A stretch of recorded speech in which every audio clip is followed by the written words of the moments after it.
Good evening, sir. Sir. Yeah, I hope everybody is fine.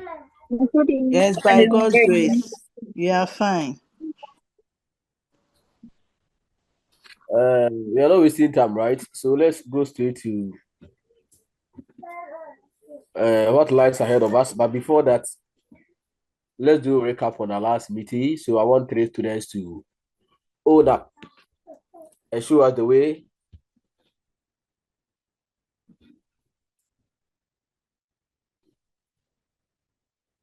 Yeah, I said I want 3 students to open the conversation for us. We want to revisit our last conversation.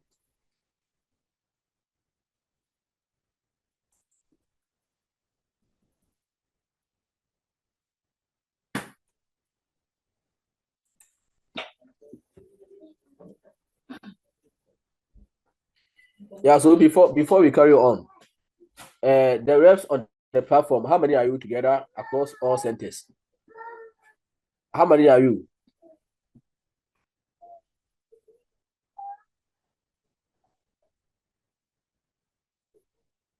So please, we are almost 615. Almost 650, and then after that we have 181 who have joined. We are not supposed to come and then be waiting for you. You are supposed to ready yourself before we even show up on the platform. So you expect us to come. Then at your own convenience, you join the platform. Those who think that that is why sometimes I'm a bit hesitant in sharing your slides. I hardly share slides on WhatsApp, but because of inactiveness of the virtual platform, that is why sometimes I give you the slides via WhatsApp.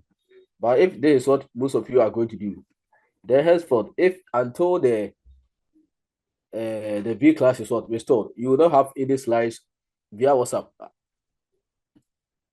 And I'm going to take key interest in attendance. So there's a way we record attendance. So if you think that you don't even show up, you don't come for lectures, and then you come and then sit in the examination hall and then manage to get your C or B or whatever it is, it will not happen. So please tell them.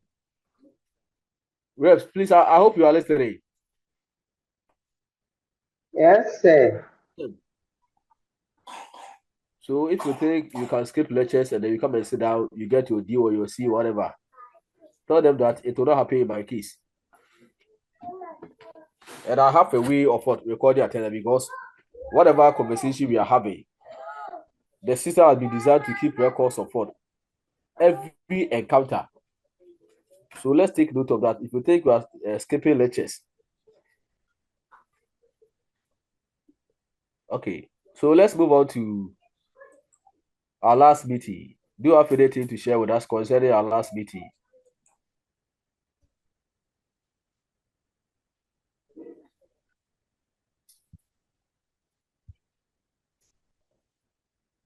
So if you tell me that some of your colleagues are genuinely having network issues, and they want me to believe this. Anyway, let's move on. Please, let's revisit our last meeting. What did you learn from our last?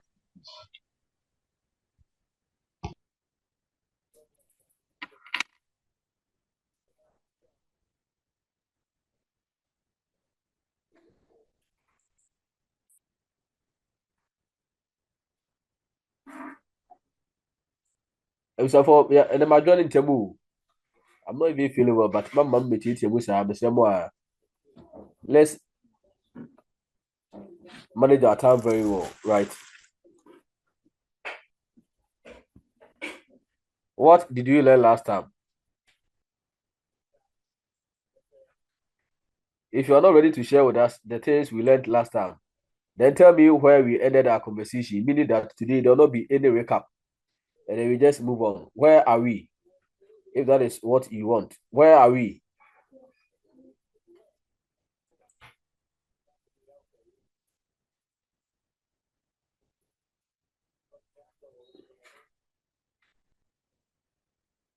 Hey, Sisi, and also, okay, Helen. Good evening, sir. Good evening, Helen. Yes, sir. Please, last time we did, what was it? We were talking about the roles oriented and definitions. We also did the hardware, software, benefits of using the internet. Then we did a relationship between data information and then knowledge. We also talked about conception theories made of framework and nursing informatics. I think that is what we learned the last time. Okay, We talked so about network and then internet, and then their types. you have given us, key highlights, right, from our conversation. What Yes. useful lesson did you learn? What can you identify yourself with in terms of all the areas that were considered? I want you to just associate So areas. the hardware and then the software. We talked about hardware, that's the input, output, and the processor. We said the processor is the conversion of raw data into information. And then we talked about the software, which is a collection of instructions to enable the user to interact with the computer. And then the network and the internet, we said network is a combination of hardware and software that allow communications and electronic transfers. We talked about the types, which are the local area networks. Then we talked about the wild area network. We talked about the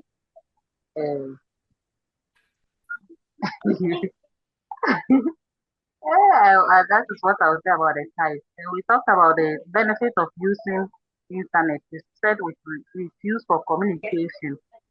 And then it's conduct research. We also use it to conduct research. And then we also use shopping and for goods and services, bank and investment, and then participation in our online. I think that is what I can say about Okay, so what let's last week. go to the next person. Benga, boy, you're gonna put a car, mama.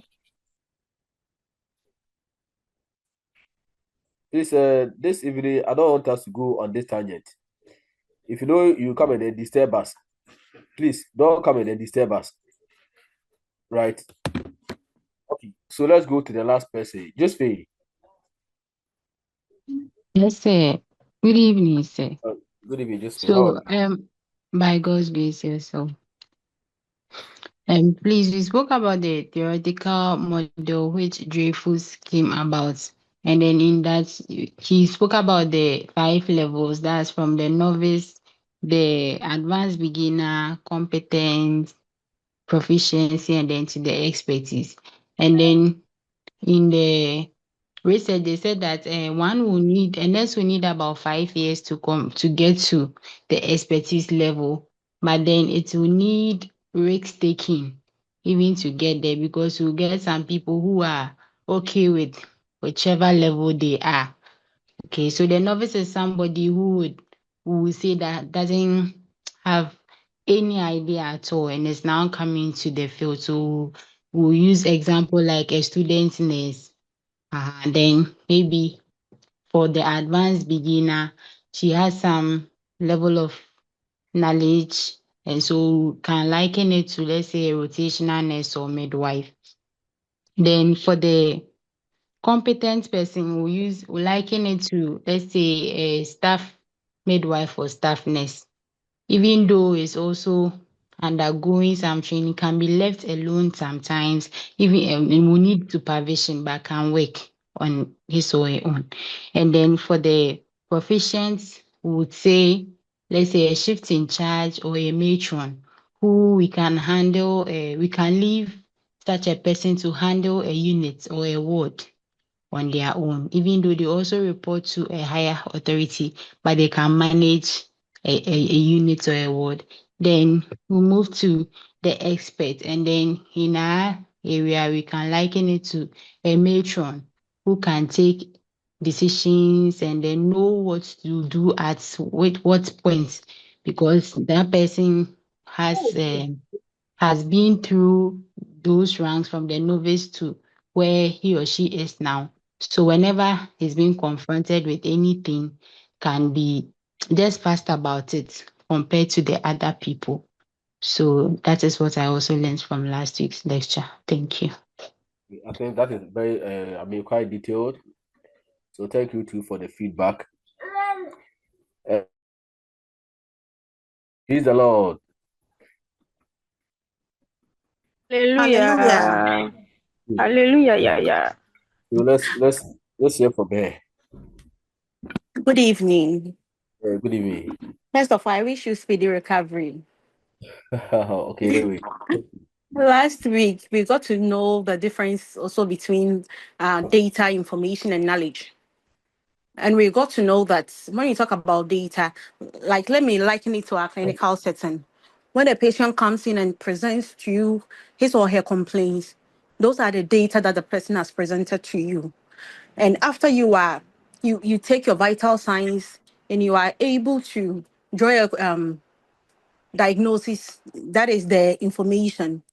And after you've gotten all these information, you are able to put down interventions in managing the patient's condition. That is the knowledge. Thank you. Okay. So thank you. So she has also touched on framework of nursing informatics, where we look at data, information, and the knowledge. So they are very key pillars of nursing communication. Without data, we don't have information. Without information, there will not be knowledge. So we try to establish clear linkages between or among these major areas of what nursing communication. So based on all the things that you are speaking about, let's all be guided, because if you have a clear understanding of all the things you've been doing, then when it comes to application, you should be able to apply them, right? They are not going to be straightforward, but all questions you are going to encounter will be mostly application-based questions, and you should be able to apply them to real life situations. So let's take note of that. And then as we proceed, I want us to also confirm where we ended our conversation last time. Where did we end our conversation? Did we begin with uses and competencies in nursing informatics? Did we talk about this? No, sir. So where exactly are we? Where exactly we stopped at relationship between data, information, and knowledge. I think we finished with that, right? Yes, please. Did you see this man? Yes, please. We saw him. Yeah, once you saw him, meaning that we went beyond, what we're talking about here. I'm thinking that we began looking at what?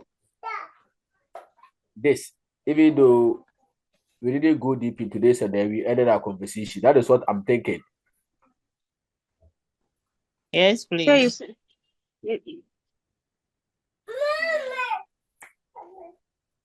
Right. No, sir, please. I think you used the picture to encourage us to learn. That was what you said about the picture. Hey. Yes, please. Because yes. I don't have any witness. Sir, her witness is here.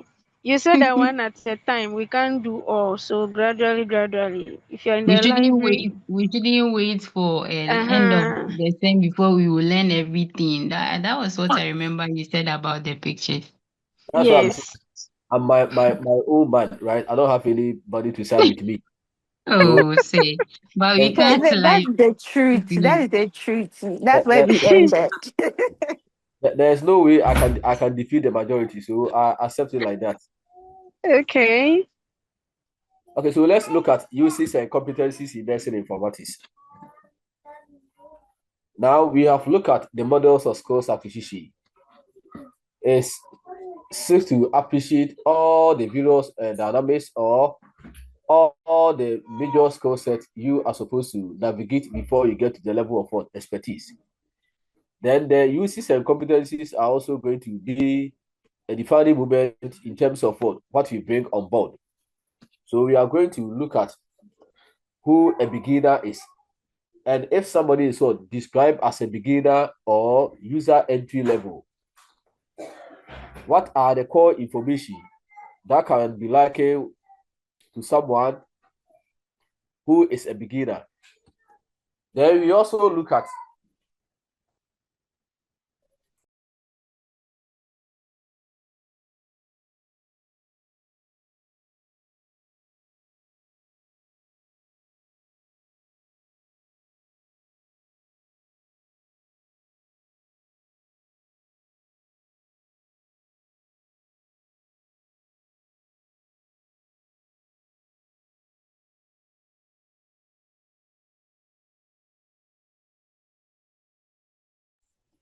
then we also look at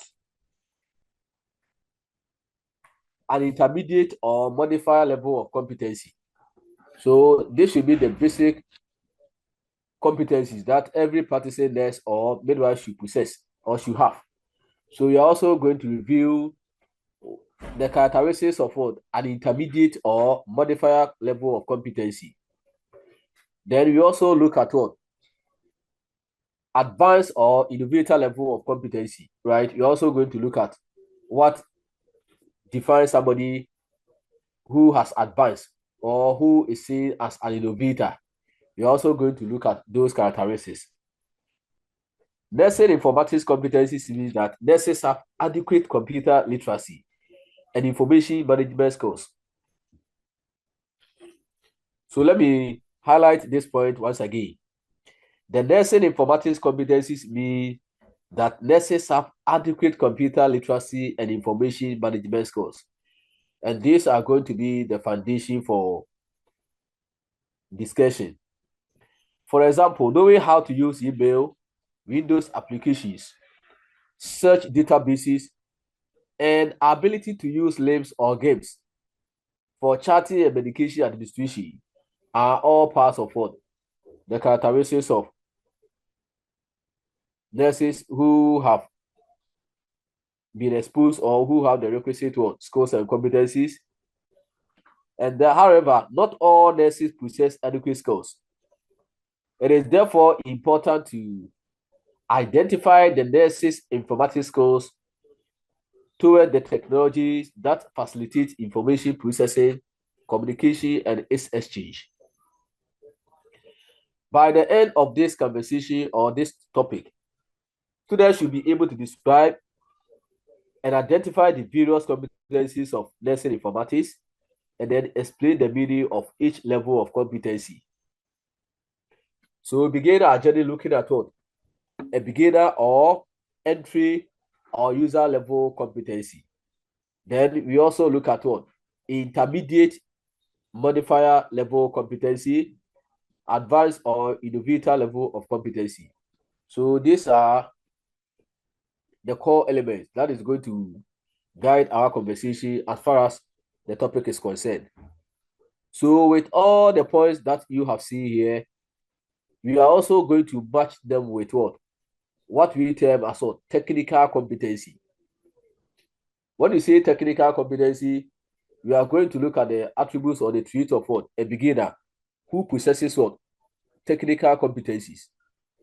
Then we also look at what?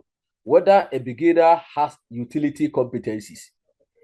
If you understand or appreciate whatever you are doing, how you apply them to real life situation is what we talk about, utility competencies.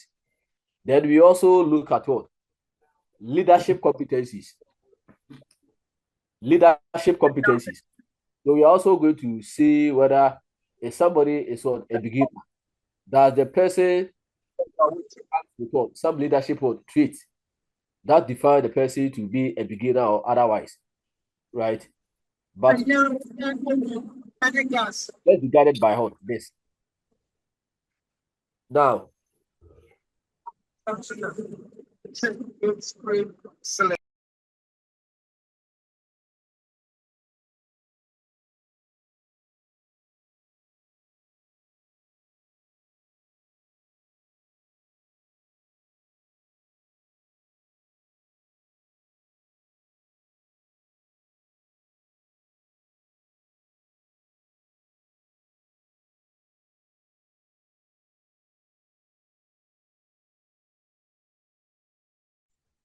So we are looking at the use of what? Information technology.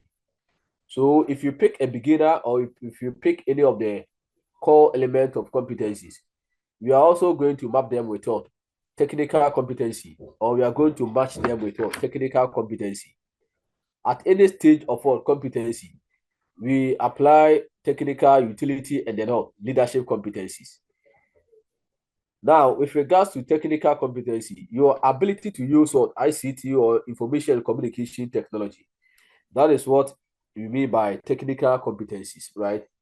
And then if you are able to use computerized information system in professional context, that is when it comes to the use of what? LIMS or games. And that is what? Utility competencies. Utility competencies. Then decision making with respect to planning for and using both the technology and the information. So we are looking at what? The processes involved in procuring or getting your software. It passes through a chain of what? Decision making before you settle on that particular software. So we are also going to look at how it is reflective of what? Leadership competencies, right? Okay, so let's begin our journey with what? A beginner. Okay, but before that, you see this Venn diagram here. You see the major pillars of what? The competencies as in technical, utility, and leadership. They are shaped by a user level of competency or beginner. We also have what? Intermediate or modifier. And we have what? Advanced or innovator level. So with regards to the first one, a beginner, user, or entry level, we are going to define them by the technical competencies. So you have to do candid assessment of yourself, whether you possess all these attributes, right? Whether you have all these traits, quality traits as a beginner. If you don't have them, then you need to take a step to see how you can improve upon where you are. So technical competencies, as depicted by Kaminsky, describe the user level technical competencies to include the ability of the nurse to use word processing applications. So can you identify yourself with what? The use of what? Word processing applications. Demonstrate keyboard skills. Use machine applications.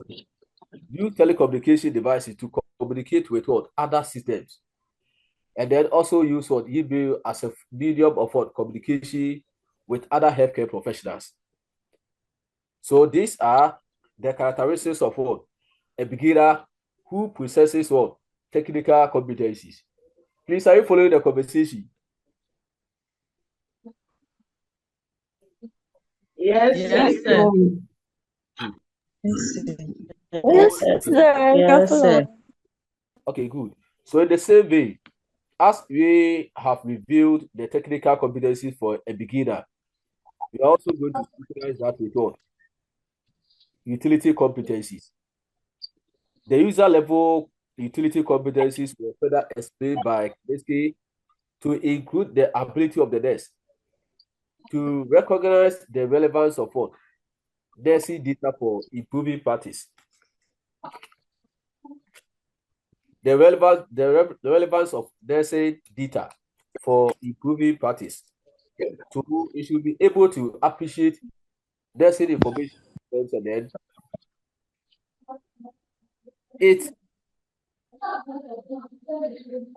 influence on care delivery processes. You should be able to also appreciate that. And then again, recognize the limitations of what? Computer applications. So you should be also be able to know the strength and weaknesses of what? Computer applications, right? And that is all from the professional context or point of view. You should be able to appreciate them. So if you are looking generally at LIMS or hubs, do you really appreciate the relevance of what? Nursing data for improving practice? And the system, accept or embraces what? Nursing relevant information to affect what? Decision making. It is also very important. And then again, the system that you come into contact with, are you familiar or aware with what? The weaknesses or the limitations that it poses to you? All of them are very important for utility level for a beginner. Then we are also looking at leadership competencies for a beginner. You should be able to use computerized management systems to record administrative work data. So the system, as it has been designed for you, there are certain templates that are earmarked for documentation, right? And you should be able to use that to do documentation, just as you do report writing. And then again, use applications for structured data entry, classification systems. It is also very important that you also have appreciation of what, how nursing information systems have been organized to affect what effective workflow among care providers, right?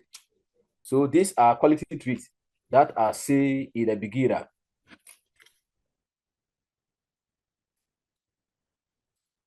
Now let's go to the intermediate modifier level competency. In the examination, you will see that which of the following is minimally considered as the entry level of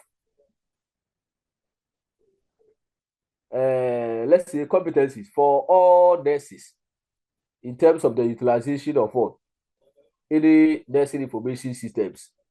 Even though we have a beginner or entry level, but we are saying that minimally every nurse should be able to have what intermediate or modifier level competency, right? So if you have looked at the beginner or the entry level and those quality traits are not seen in you, then meaning that we need to take steps to see how we can improve, right?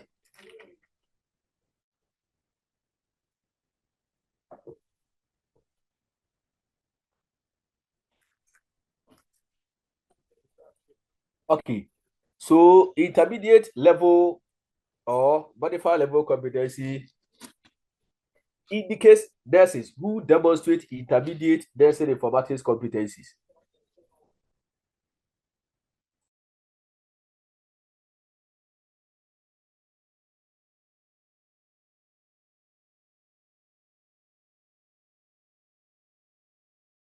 Who have demonstrate intermediate nursing informatics competencies. This level affects diverse areas of nursing where nurses work, and those who have also mastered basic skills and use technology in inventive ways in their practice. So you should be able, at your level of practice, you should be able to master all the basic applications that are brought to bear in decision making. You should be able to apply them. Now, with regards to the technical competencies for a modifier or intermediate level of an information system, you should be able to apply technology support to provide evidence-based practice. So you should be able to hold information from different resources, either different nursing databases, to support what evidence-based decision making. You should also be able to synthesize information from what more than one source and apply to practice. You should be able to synthesize what data from more than one source and apply to what practice. That is why we talk about what network and the internet. So as you find yourself within your facility or your world, you should be able to know the relevance of what nursing data and those ones that you can outsource to complement what you do. Very, very important. Then demonstrate awareness of and ability to access data and information from multiple sources. It is also very important. So as we advance, you make sure that at least you have access to the internet, where you can obtain information from different resources or databases that are very relevant for the decision, or that is very relevant for decision making at the point of care. So that is what technical competencies.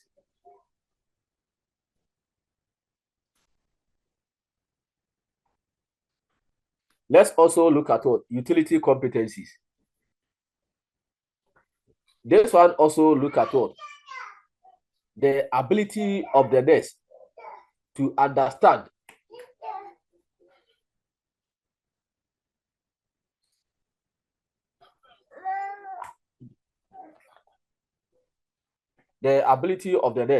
to understand basic and complex concepts and processes of various computer systems and how they relate to what practice. So for the utility in terms of professional context, you should be able to have appreciation of what the basic concept as well as what the complex what concept in terms of what the system that you work with, right? Then also synthesize data from more than one source and apply to practice. And then again, you should also be able to uphold ethical standards in relation to data security, confidentiality, and the client's right to privacy. This is also very important. That we don't want patient records to be compromised. So it is also very important that we arm ourselves very well with the various security protocols of framework that ensure that patient information do not fall into wrong hands, right?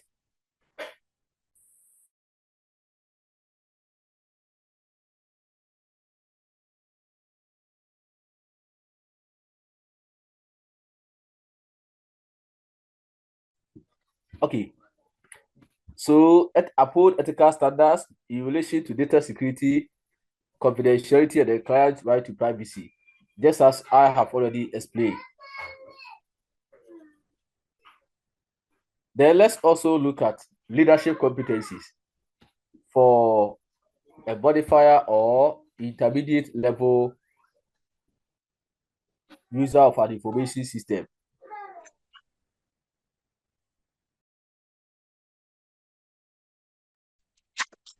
So we are looking at leadership. You should be aware of the role of what? Nursing informatics.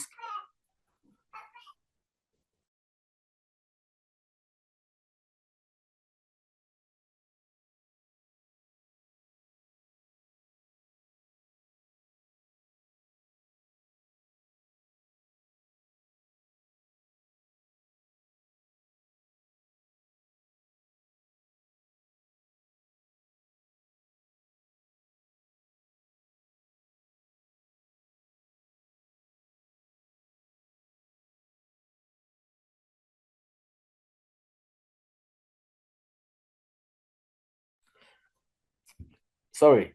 So for the leadership competencies, you should be aware of role of nursing informatics in the context of health informatics and information systems. We have already reviewed the rules of nurses in informatics. So you should have better appreciation of what? Various rules of what? Nurses in informatics.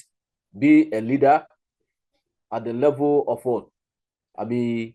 Intermediate or modifier. Then you should also be able to participate in policy and procedural development in relation to nursing informatics. The policy with regards to the procurement of what? The software and associated applications. You should be able to take part as a leader at the level of what? Intermediate or modifier. The policy will be from the fact that most users have complained about their inability to take part in decision-making process to procure or secure a software or any other applications. On the basis of this, at the level of intermediate or modifier, you should take active involvement in deciding whether to procure or otherwise the system that you want to use, right? So that is just about the modifier level. We are going to review the last aspect of what? The level of competencies, right? So we are going to look at advanced or innovator level of competency. An advanced or innovator level of competency.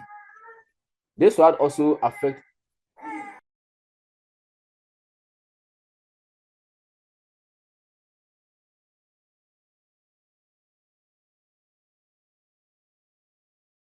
This also affects diverse areas of nursing where nurses work, right? Okay, so this one is also about nurses who have mastered expert skills and use technology in design, planning, and coordinating the use of technologies and informatics theory in nursing. So this one is also very important that you should be able to take active involvement in the design, processes support, the system development. You should be able to take active involvement in that, how to design the software, associated applications, and then how to coordinate how the system should be able to organize on the to how the system should be able to get organized on the system to support what effective workflow. You should be deeply involved. And then if possible, whether there is also, what you do is also underpinned by informatics or theory. What does theory say about the things that you want to also implement? It is also very important. It means that there should be a close linkage with whatever you introduce and that of what theory, right? Okay, so let's look at the technical competencies. As I have already indicated, that you participate in the design and development of what information system for nursing practice. So you want to see nurses taking full custody of their own information system. You want to see that sense of what ownership, and by taking part in the design processes or developmental stages of what the system that you work with, then it makes you take fuller control over your own information systems. Develop innovative ways to access data and interact with what information systems. So this is also very important that you also bring on board inventive ways or innovative ways to ensure effective workflow among care providers. We are looking at proper channels of what communication where we can facilitate the exchange of information among care providers. The current picture presents to us how this system has been designed to ensure exchange of information across various departments and facilities. So you should be able to take active involvement in some of these things. And then again, you also want to participate in the design and development of what new applications for nursing practice. So the applications that the system with, you should be more conversant with what those applications, right? And if possible, be involved in how these applications are designed to support what decision making. Then you also have to participate in developing new methods for data and information organization.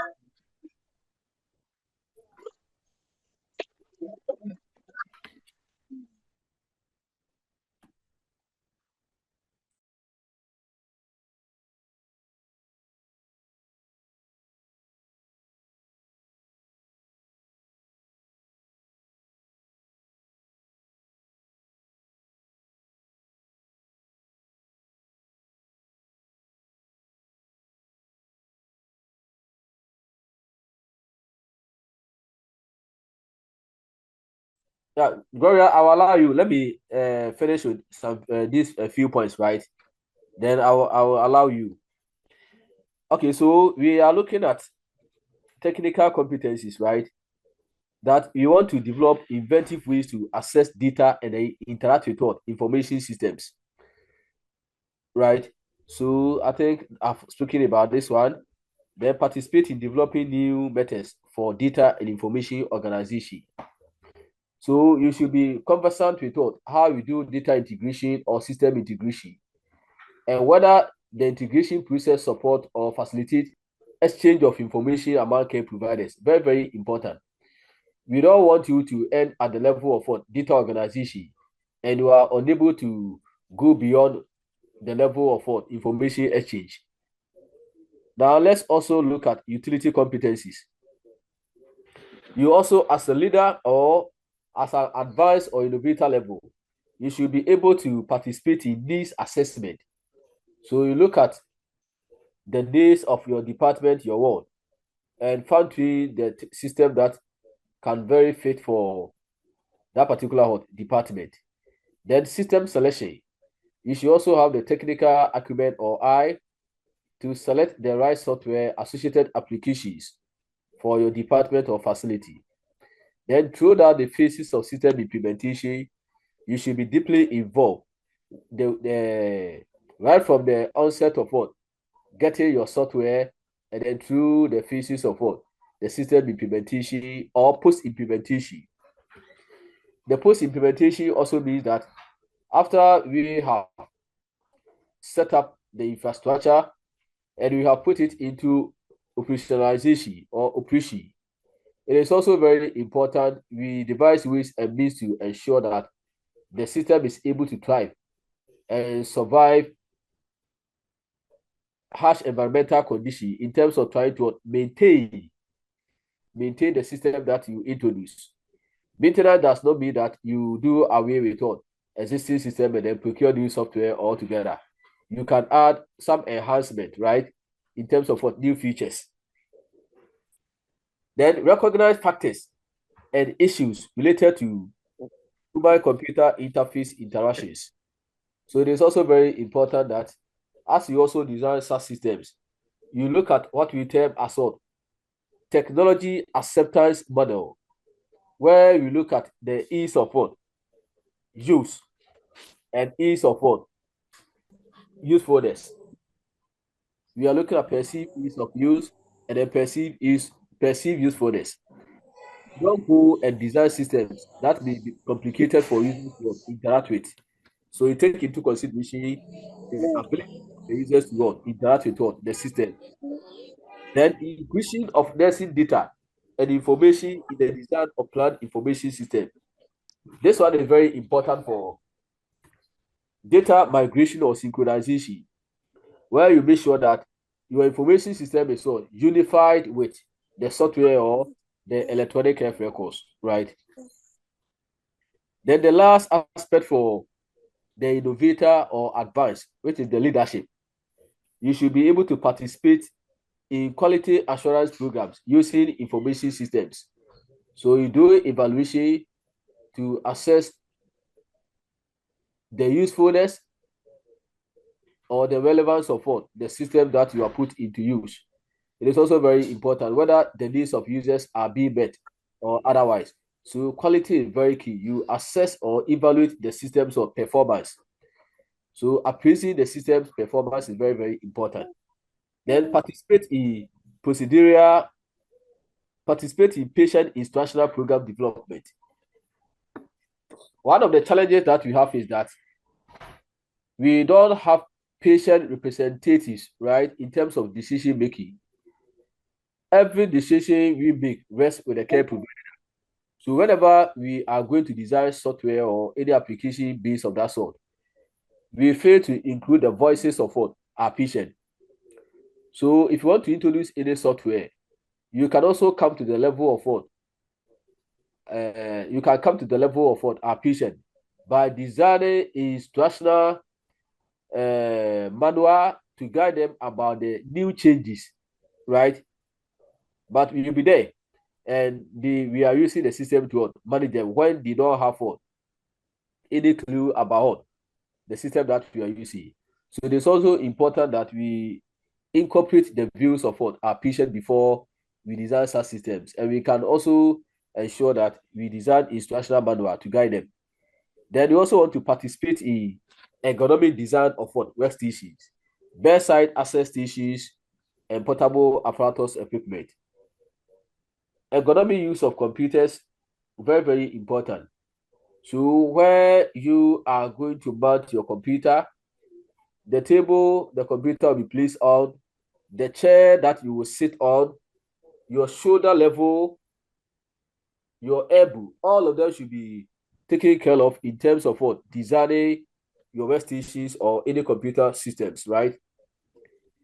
So that is just about leadership competencies as applied in the case of advanced or innovator level.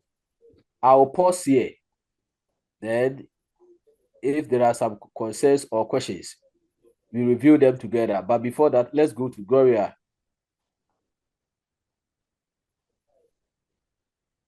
Gloria.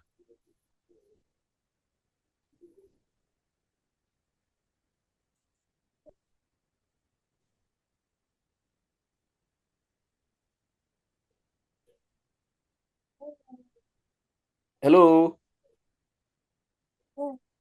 Hi. Yeah, so I'm asking whether you have questions or any contribution to support whatever I have said. Are you following the conversation very well?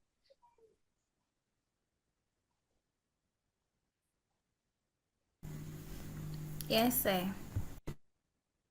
Kindly bear with me. I'm a bit indisposed, so I'm struggling to, but just manage, right? Just bear with me. Do I have your permission to progress or move away from here? Yes, please. Okay, so those who are saying I should move on, if I want to query you just right now about what has been said, will you be able to see them vividly the way I have said and then explained all the points? Will you be able to do that? You know, all the things. No, sir. The information that come under each, they are many. But in order not to get you bored, that is why I have selected some few of them for discussion. So in your examination, take note of all the things we have reviewed here. For instance, I can pick, let's say, a beginner, then I'll pick what? 3 options from technical perspective, right? And introduce what? A utility, which is what? An outlier. So as you get your slides and then you go through, make sure you are able to align them very well. Even though you see some few instances where they may overlap, but make sure you know how to match them very well, right? In the absence of questions or whatever, then we are moving to the next one. Informatics tools. Informatics tools. Even though we have already reviewed nursing informatics tools, right? But these are additional information to support the tools that we have already acquainted ourselves with. These are not the usual major Yes, tools. yes. I think the one you bought now. Female could have for there. These are not the usual direct tools that you may come into contact with, but they are also very important. Those of you who have done research, you talk about research tools like your data collection, your survey questionnaire, all of them are tools, whether for objective data or subjective data, all of them are very important. But there are some key areas that will be of prime focus for this one. According to ACOF, nursing informatics can be examined in terms of Dora.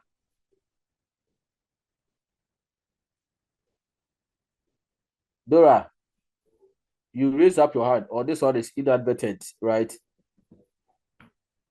According to ACOF, nursing informatics can be examined in terms of theory surrounding data, information, knowledge, and wisdom.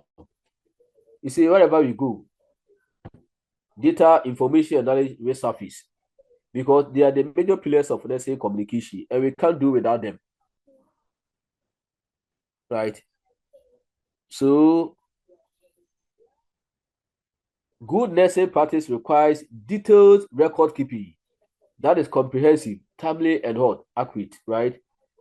So we want to see how best we can improve the manual processing of what documentation, and that is how come we have switched from what the routine paper-based system to electronic health records, because we want to have information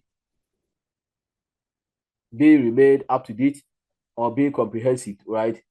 Without complete recording, there is no evidence to prove that care was not provided to the patient.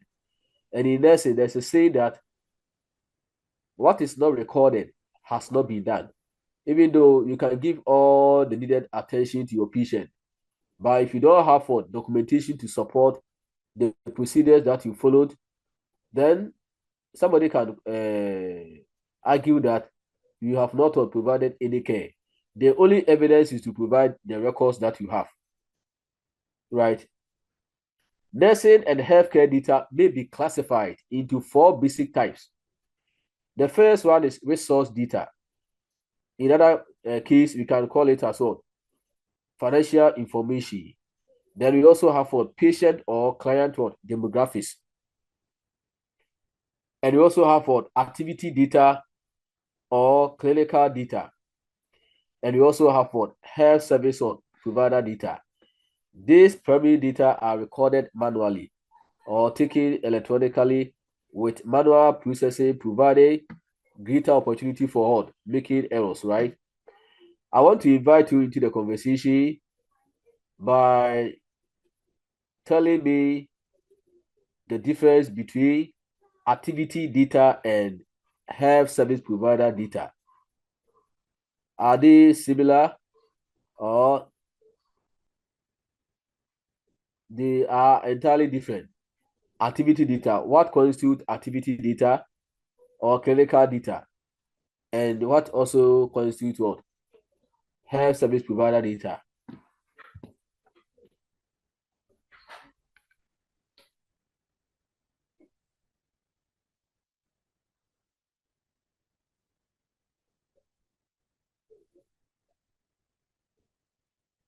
Please, did you hear me?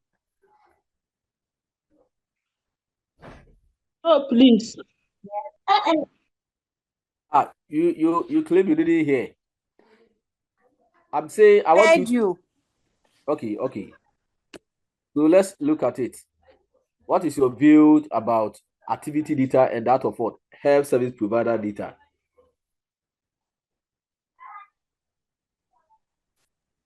Sir, please. Belinda, okay. Please, I think that the clinical data is maybe the client weight, the name, the signs and symptoms, the diagnosis, whatever. And the health service provider data is the meaning, the summary of what the outcome is. Let me say our data is maybe within the month, we had 14 cases of malaria, the AAC attendance, we had 72 people, and those information is our health service provider data, and maybe the age, the weight, the BP, and the signs and symptoms of the complaints of the client is the clinical data. That is my view. Okay, so you have been able to spell out what represents clinical data, which is very clear. But it seems like we didn't get the health service provider data.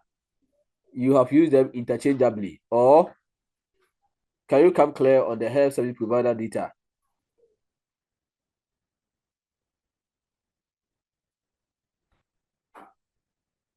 Okay, can we have different views? Hello, sorry. Yeah, can you confirm what you said about health service provider data?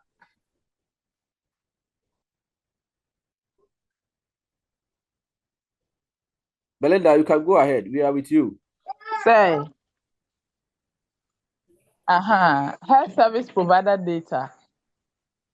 I was what I understand is that I was thinking it will be maybe at the end of the month, whatever outcome we get from the clinical data, how we put it in a way to help the work. That will be our health service data. Maybe the weight of the client, the complaints, the diagnosis that we make, the medications we give, all those information will be our clinical data. That was what I was talking about. Okay, so you are saying that the outcome of all the services provided, that turns out to be the health service provider data, right? The returns. Yeah. You want to associate with what? Health service provider data, right? Yes. Okay. Yes, So sir. I think we've gotten you. Whether somebody also has a different perspective altogether. Because I'm picking this one because in examination, you are likely to encounter any of them. So let's take note of that. Julie?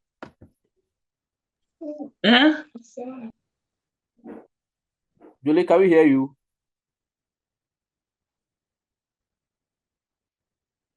Okay. Hello, sir. Yes. Uh-huh. So, when we talk of the clinical data, that one deals with, let's say, the diagnosis, the treatment, and then other things that we provide for the client. But the other one, health provider data, that one we can say the medical suppliers, the utilization of the medical suppliers. That's the only difference I know about the two. Thank you. Health service provider data, or that is all within activity data.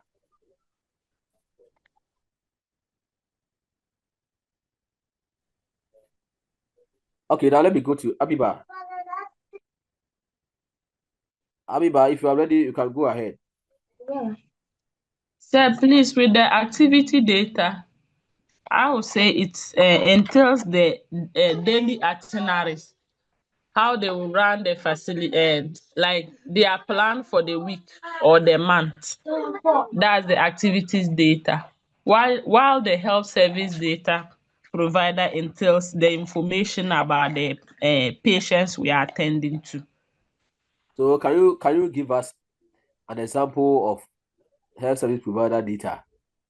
The health service provider data, maybe the number of drugs we've distributed this week, their diagnosis, their treatment plans. If you So it's like you said in exams we encountered that.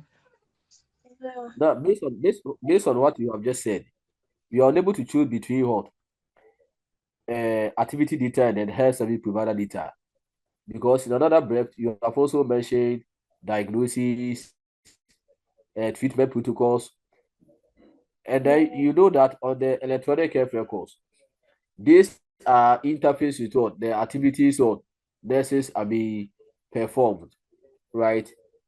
The activities that you are supposed to perform, all of them are computerized or part of the computer systems, right? So we are able to separate the two based on what you have just said. By the way, good case. Let's go to Janet. Jay. Hello, sir. I want to try. So I think the activity data is, sorry, yeah. The activity data is the procedures or the patient's vitals or their information we got from the patient. So let's say somebody came and I checked her vital signs, and then I want to document it on the PC. When I document it, my name will appear that I am the one who took care of the client, or I was the one who took care of the client. So that information, that's my name that appeared under it's the one who provided the care is the health service provider data. Okay. So if I've got you right, per the way we have designed the electronic health record, all relevant nursing information systems are considered as what activity data, right? Because you rely on that to make what decisions. And those who are the implementers of what whatever is programmed or whatever is interfaced with computerization, they are considered as what health service provider data. That is, I mean, what you are trying to say, right? So if I prescribe, then the prescription comes under my name or in the name of what the prescriber, right? Okay. Now let's also look at something here. First of all, we are looking at activity data, and then I can associate myself with the viewpoints expressed by all of you. There, you know, the activity data refers to information about healthcare activities, the services that we provide to our patient. We can look at the number of what outpatient visit. It is also activity data. We can also look at what the number of what deliveries conducted, right? As midwife, the number of deliveries conducted, and then again, antenatal care visit. All of them are activity data, the things that we do, okay? And then again, with the health service provider data, we are also looking at information about the individual or organization that provide healthcare services. So in terms of what staff performance appraisal, which is most of the time linked to administration or the human resource management. It can also represent what an instance of what health service provider data, qualification of what healthcare staff, right? Appraiser, performance appraiser, promotion, all of them are, health service provider data. We can also look at it from this angle. The services also provided. Are you getting it? The services the facility also provide can also be seen as well. Health service provider data. Is that okay? No, please. You say It's So not please, okay. can you come again? yes, it's not okay. Okay, so what I'm trying to say is I think we understand the first one, activity data, right? Is that okay? Please kindly go over the activity and the health service. Okay, so the Yes, sir. activity, Please go. what I mean is that activity data is just about the information, or let's say information about the healthcare activities or the services provided to a patient, right? So all the relevant information that you require to manage your patient, we can describe that as what activity data, right? You require all these one data to take what decision or to make what decision. And I'm saying that, for instance, if you have the number of what outpatient visit, it is also seen as what activity data because it is also part of what the routine task you are supposed to what do. If you also want to look at what the number of what ANC visits, it is also part of what the activity data. And then again, number of deliveries conducted, all the things that we can associate the user with. That is what we term as what activity data. The vital signs that we check, whatever you do, all of them are part of what activity data. Is that quite clear? Whether you're looking at hospital admissions and then discharge, them are activity. Yes, Then please. Yes, please. the health service provider data. What I mean is that we also want to look at information about the individual or organization that provide what the healthcare services. So let's look at it from the point of view in terms of the organizational level. We are looking at human resource support for the facility or administrative support practices. And I'm saying that, for instance, if I talk about the services the hospital provide, we can also not necessarily limited to what the nurse or the midwife performs, but we are looking at the general activities or the general services that the healthcare provide, whether they provide what any available services that you know, right? We can also look at it from this point of view. The number of doctors, the number of nurses, the number of midwives that the facility have is also health service provider data. And this one can be very, very clear. Please, are you getting it? The number of what? Yes, Doctors, please. nurses. Yes, And yes, please. qualifications of what? Healthcare staff. Qualifications of what? Healthcare staff. And then again, we can also look at the appraiser, performance appraiser. All of them are very important and they are considered as what? Health service provider data. That is why they also keep your file. When you are going for interview, you already have your file over there. And it is also linked to what? Health service provider data. I think this one is very clear, so we can make headway, right? Yes, sir. Please, thank Okay, good. Then, as we are also reviewing the tools in informatics, even though I said that these are not the physical tools that we can come into contact with, but they are also important part of what? Decision making. So we can talk about survey questionnaire, interviews, assessment. All of them are part of what? The tools considered in informatics. But if I'm to ask you, the following are the tools applied in healthcare informatics, except that I mentioned computer, clinical guidelines, formal medical technologies. Then I introduce what? questionnaire or interview. That is why I'm making this. These are soft, right? They are not the rare tools in informatics, but they are very important for. These are very important for decision making.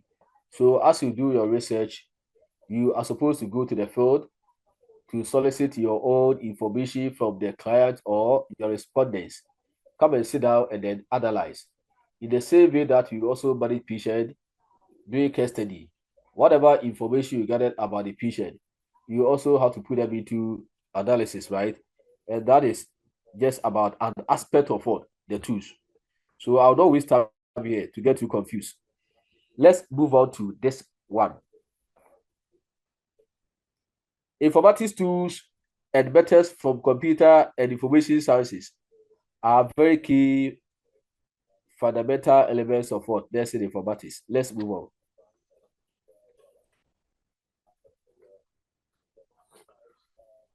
The best way to find yourself is to lose yourself in the service of what others.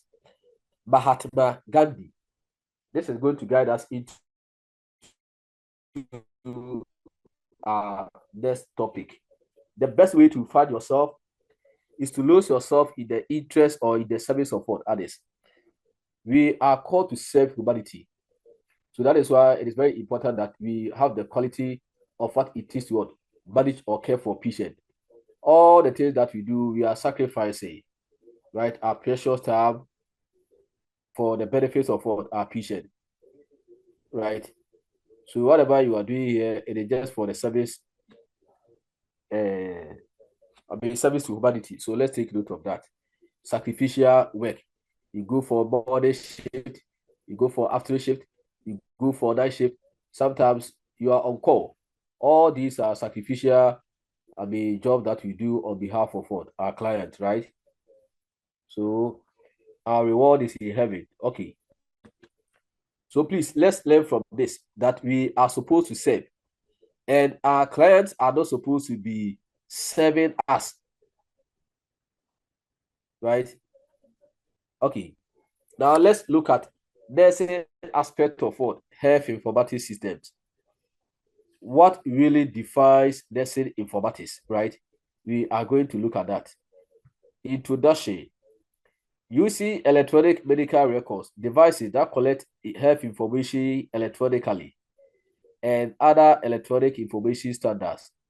Health informatics nurses are responsible for managing, interpreting, communicating data that comes in and out of what the facility, with the ultimate goal of what improving quality of patient care. Let me repeat this point. Your major role is meant to use technology to what?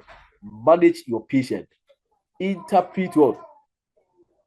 The data that you have to make what determination. And then again, since we do collaborative work, the information that you have at one end should also benefit what other departments. And that is why we are talking about exchange of communication or exchange of what information. That information become what shareable among user department, right? These are our core bandit when it comes to the deployment of what these digital innovations. The ultimate goal is to improve what quality of what care. If you think that the paper-based system has it all to ensure the system's what robustness, then there will not be any need to canvas for the introduction of what electronic health records, because we have seen some challenges with the paper-based system. That is why we have replaced what the paper-based system with what the electronic health records. So let's take it like that. Now we are going to review what constitutes what nursing information systems.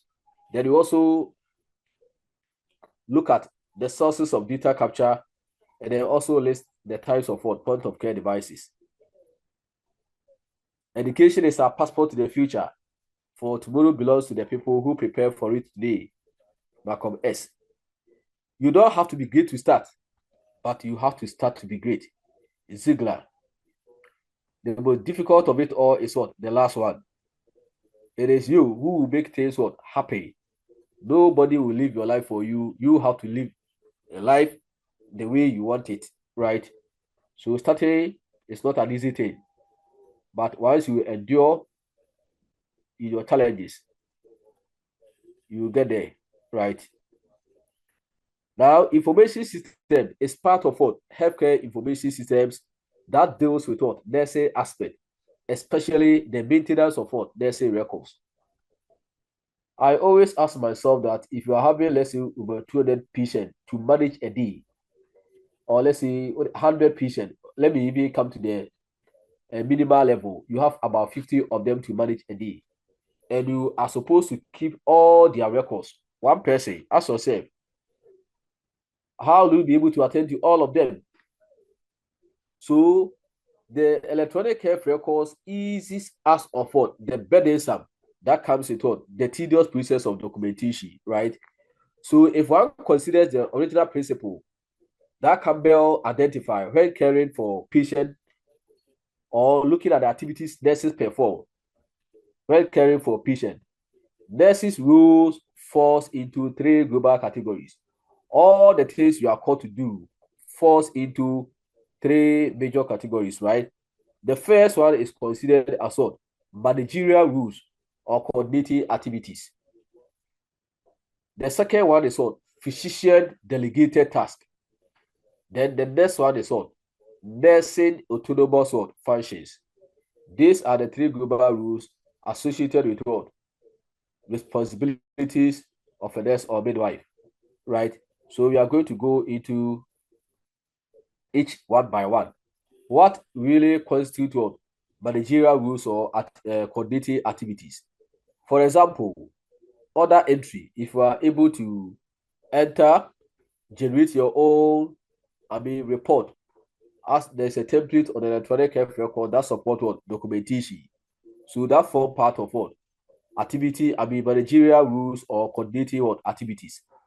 Then resource reporting, as you are able to use the system to also report or share information among the care providers. It also constitutes what? Resource what? Reporting. It also constitutes what? Managerial or coordinating activities. Then requisition generation, as you are able to use the system to what? Request items from other departments. And then again, telephone booking of what? Appointment. All these support what? Managerial rules or coordinating activities. Are you with me? Yes, sir. Yes, sir. Hey, Nipa Krabi de ka yes, so the rest. Yes, sir, we are with you. Yes, sir, we Yes, are with sir. you. Sir, we Sir, are we with are you, here. sir. Oh. Sir, we are with you. We are here. We are wrong, sir. We are here. We didn't go anywhere. We are wrong. Yeah, but I'm the share there. Because I be to call be say, hey, students, and so be the part to be cry to say. As a boo. Some Come with it. It's not convenient, but you said that you wanted general admission, right? So general admission, I think, is fully packed. But what percent would a 2-year program? What percent would just 1 year, a 2-year program, right? It doesn't come easy, right? Yes, that's why you need to give us 10 free marks. What have you done to deserve that free marks? We came to class. You have done a lot, sir. You have done a lot. Come back as Enye a class. easy, oh. Enye easy. Nti ehun ye mobo. Because they had what lengthy semesters, right? A month within what a semester, about 4 months. And this one, I think, it's just about. It may not be even more than 2 months. That is why, under normal circumstances, we should have been spending 2 hours. Just 1.5. Listen, but they have what extended it, right? Okay. Anyway, two nuclear winner. Also, big cracker 10. Also, what they got 80. And then I said, the control assessment. Now, we Okay, let's move on. So are you okay with the managerial rules or coordinating activities?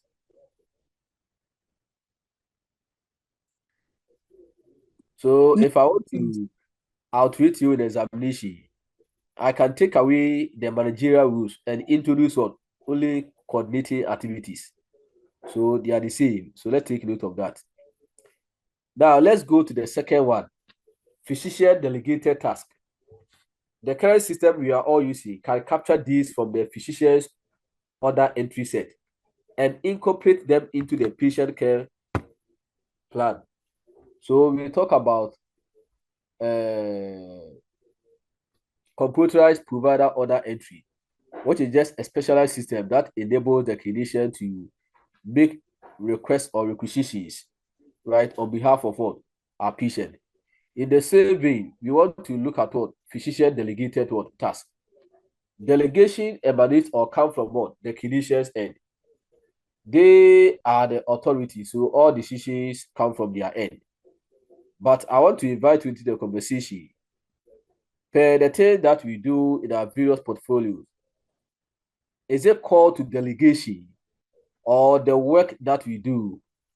They are collaborative in nature. Do we function in delegation or we function in collaborativeness?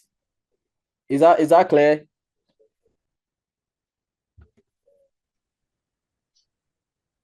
Is that clear? Sir, please, can you come again with the question? Yes, sir. Yes. Okay, let me repeat myself. We are looking at physician delegated task, right? And I gave an intro about this or preamble that the physicians are the authority when it comes to decision making because decision making emanates from their end, right? And I want to find out whether the rules or our responsibilities is strictly about delegation or our rules are seen as what? Collaborativeness. If you decide to say we function in delegation, then tell us why we function in delegation. If you also think that they are collaborative, then you also tell me, based on your job description, do we function in delegation or we function in collaborativeness? I think this is okay, right? I hope it's okay now. Yes, sir. Yes, sir. Olivia. Yes, sir. Okay, sir, please. I think we function in collaboratively. Your justification for say that. Justify why. Sir, this is because we don't always instruct people to do certain things for us. Sometimes we do it alongside those who are supposed to do it, especially even when the physician gives out instructions. We most of the time execute the task. So they are giving the instruction, they are delegating, we are helping in the execution of the task. So it means we are collaborating with them. Okay, so whoever tasks you to do anything and then you implement that, should that not be seen as delegation? Or you can maybe depending on the lens that you wear. And so sometimes they can delegate, but you can also bring your idea on board. Example, when you are competent in that field or you have much idea about that, the doctor may or the physician may give instruction and then you also tell him what works. Sometimes they do understand when it comes to that too. Okay, so Olivia, thank you. You have made your argument that we function in collaborativeness or collaboration. Okay, can we have a different viewpoint altogether?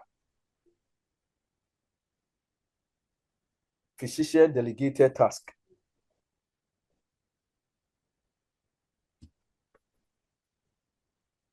Because I'm asking this because most patients see because we are not the final decision maker or makers.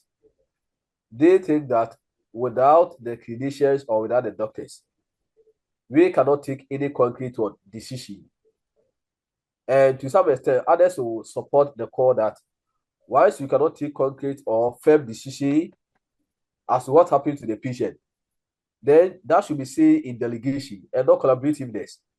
What do you say to this?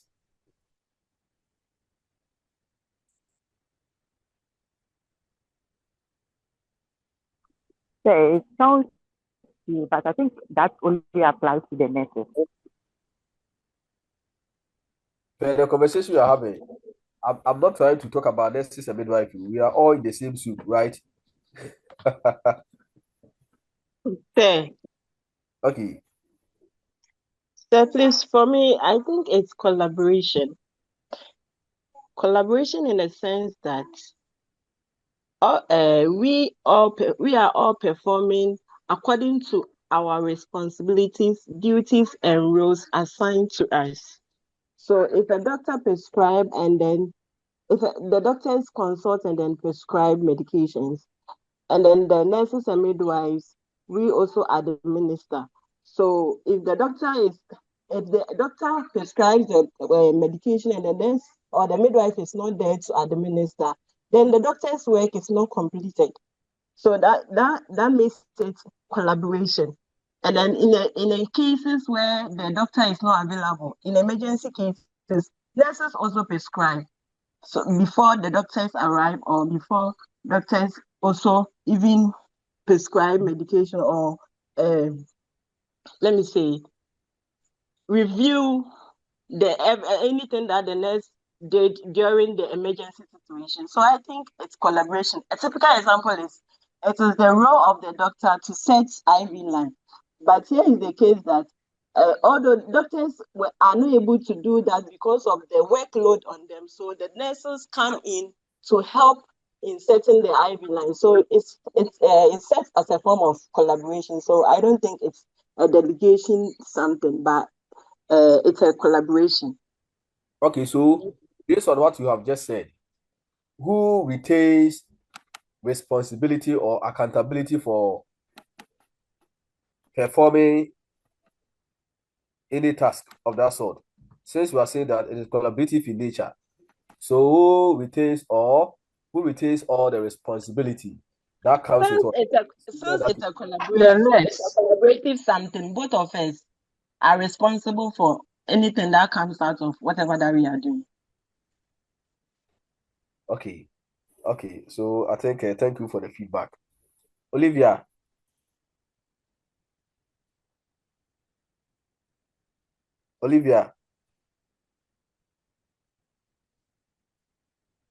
Say. Okay. Can we hear you? Yeah, we are ready for you. Hey, sir, please. And then on the limbs too, the midwife is captured on it as a prescriber. I don't know if it's that for every other facility, but in my facility, the midwife is a prescriber. So the minor issues the pregnant women come with, we give them treatment unless it's above us. That is when we refer to the physician. So the midwives too sometimes prescribe. It's not always based on doctor's instructions. There are some of the prescriptions we are allowed to do, and there's some of them too we deliberate on it with the physician. That's why I think it's more of collaboration. Sometimes the physician doesn't have the final say. Sometimes the midwife too acts as an advocate for the client. So it's not always a final say by the physician. Thank you. Okay, we hear you, small doctor, right?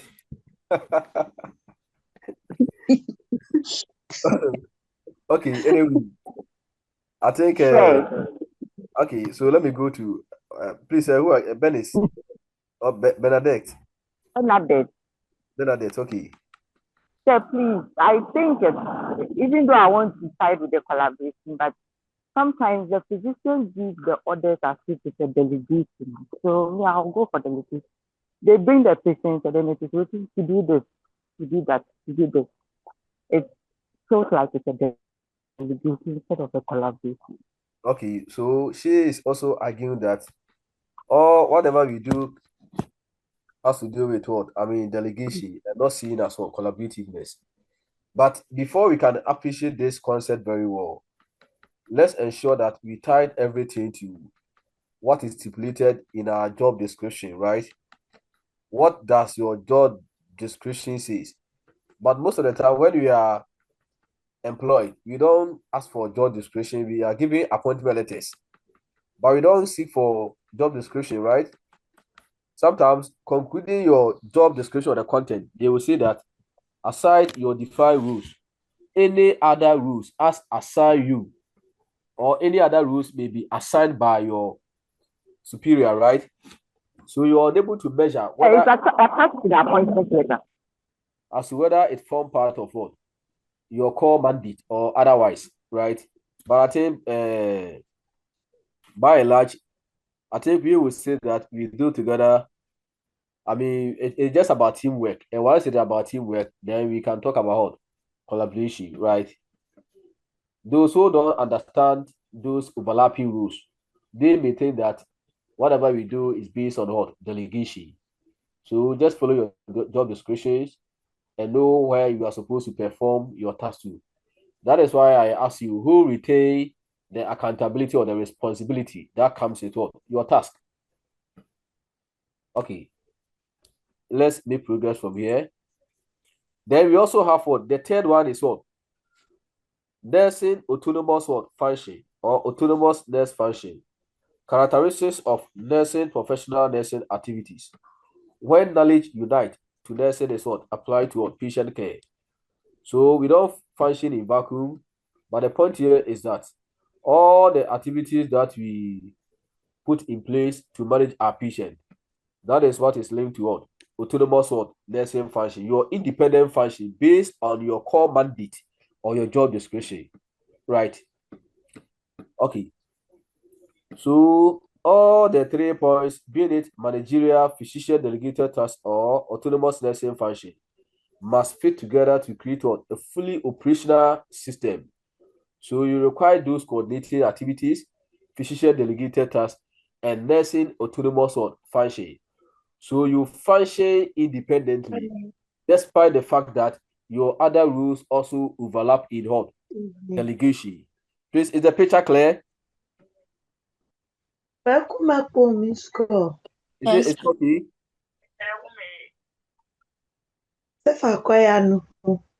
Hey, Yes, please. you are not minding me. Sister Doris, baby. Yes, sir. Sister Doris, baby. Rebecca, I've removed you, right? Okay. When you DC pet that move then I say, hey, students don't know. Okay. The future will require decision-making support for professional nursing practice and the capture of information from the patient care plan for nursing administration decision-making related to nursing resources allocation. So all these are very important for effective decision-making, right? Now let's look at something here. Don't forget that we are looking at nursing aspect of what? Health informatics systems, okay? So these are some of the activities you see nurses perform. Here, they have what? A computer system or monitor that is mounted on top of what? A patient bed. But it comes with what? Keyboard function to support what? The clerical work or documentation, right? So you also want to look at how we can improve on our various world or how we can modernize our world through the use of what? Computer applications or mini computer or computer that are introduced to support what decision making right at the point of what. Okay, and that is why that is what we term as what bedside computing. Bedside computing. Please, are you taking notice of what how I'm pronouncing the word bedside computing? Bedside computing. Bedside computing. Bedside computing. Good. So let's take note of this. I queried some students and then they were saying that they will have what a world of, let's say, about 65 beds with only 2 computer systems to manage the whole world. this should not be the standard way of what managing our patient. The standard way should be that every patient bed should have what a mini computer systems that comes with what keyboard functions. So whatever decision you take right at the bedside, it is linked to the centralized what database or workstations. So it, sorry.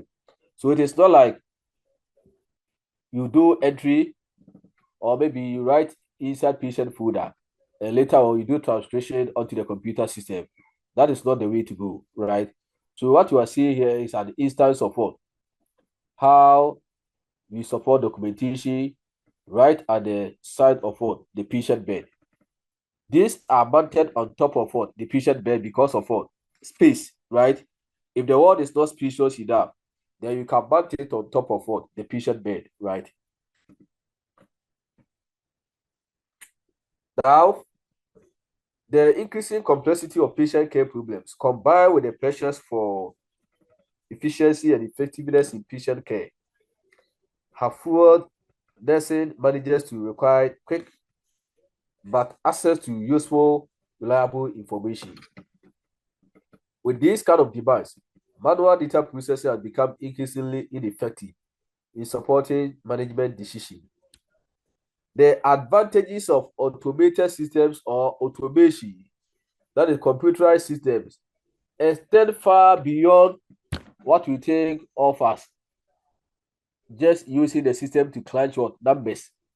It goes beyond what we see to be just about normal data entry. It goes beyond that, right? While it is true that more data can be processed at greater speed, automated management information system provide for enhanced accuracy, increased detail, and also offer us flexibility in reporting. And we also want to see how we can achieve what common grounds or commodality that comes with what standard, right?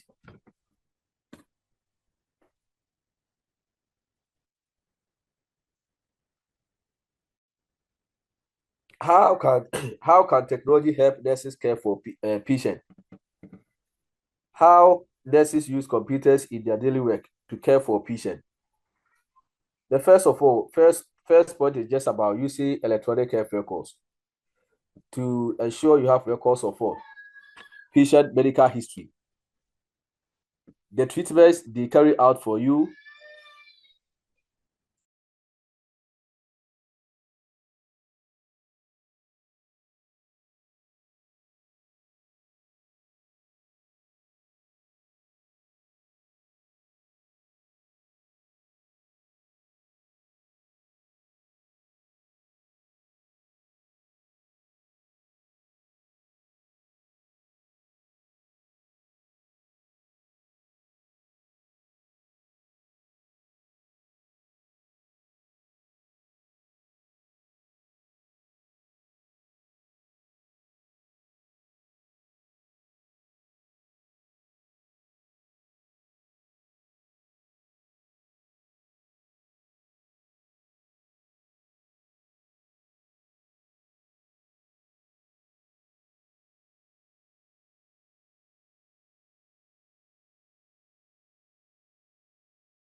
hello, sorry.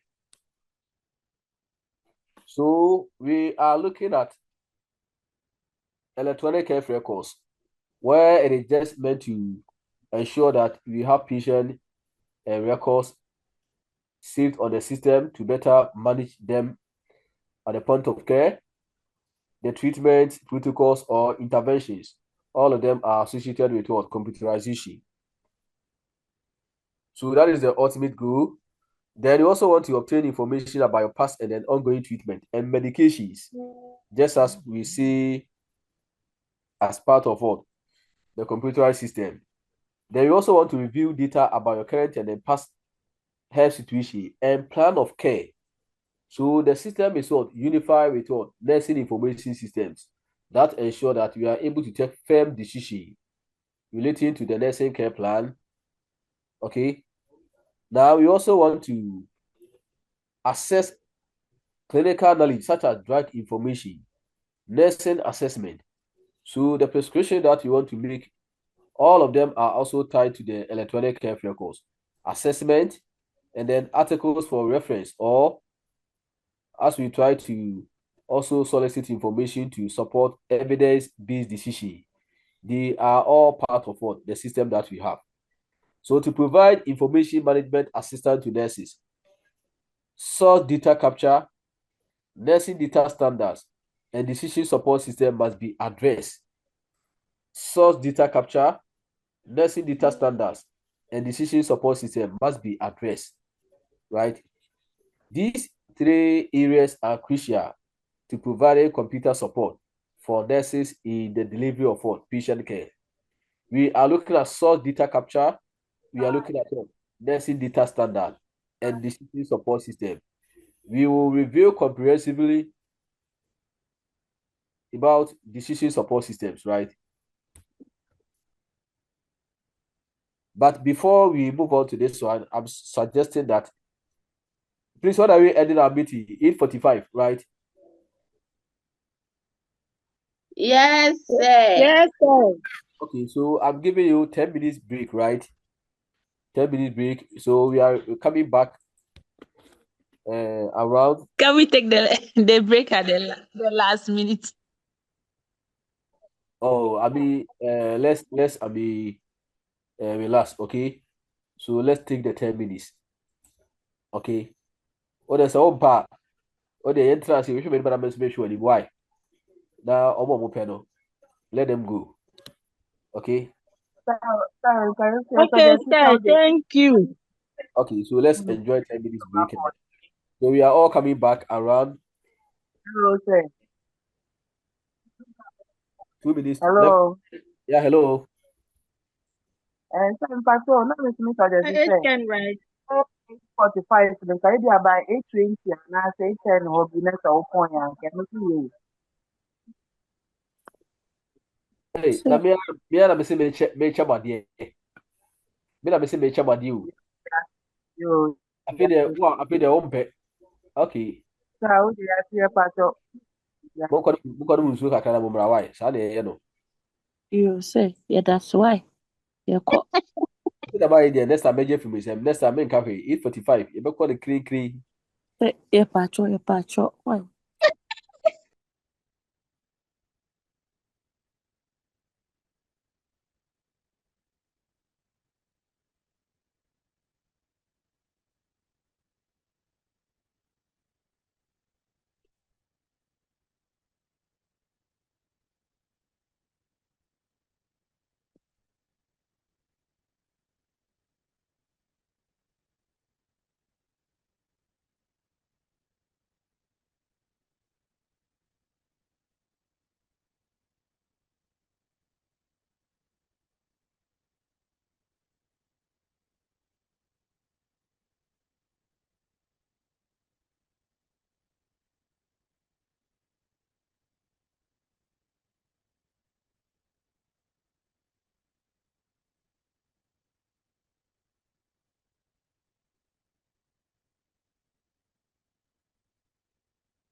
Habib, are you outside? Yes. I'm eating.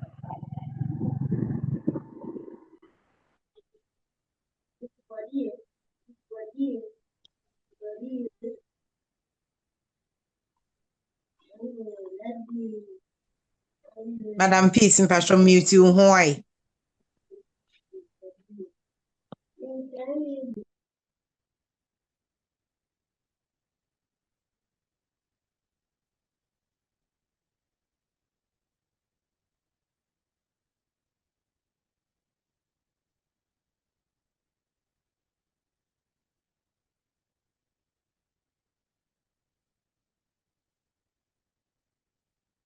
Habibu. Hello, yeah, buddy. Hey, from some apart one. Habibu mami, mute you, why? Habibu mami, mute you.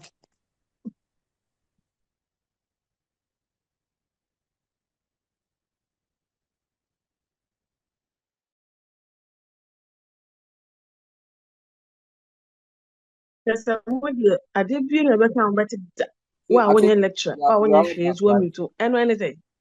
Are we back? No, it's left with 1 minute.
Hello, are you all back?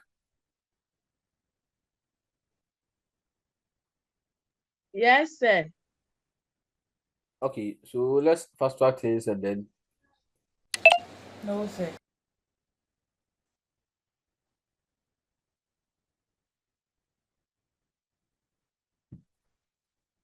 Okay, so we are looking at source data capture, right?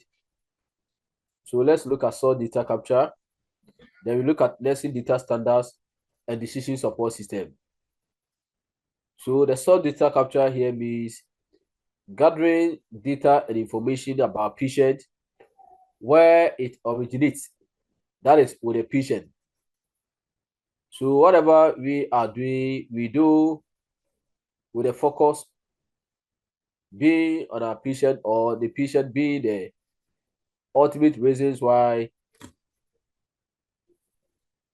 we make decisions, right? All these decisions revolve around the well-being or the welfare of our patient. So on the basis of this, the concept of terminal by the bedside was introduced in the mid-80s. The concept of terminal by the bedside was introduced in the mid-80s.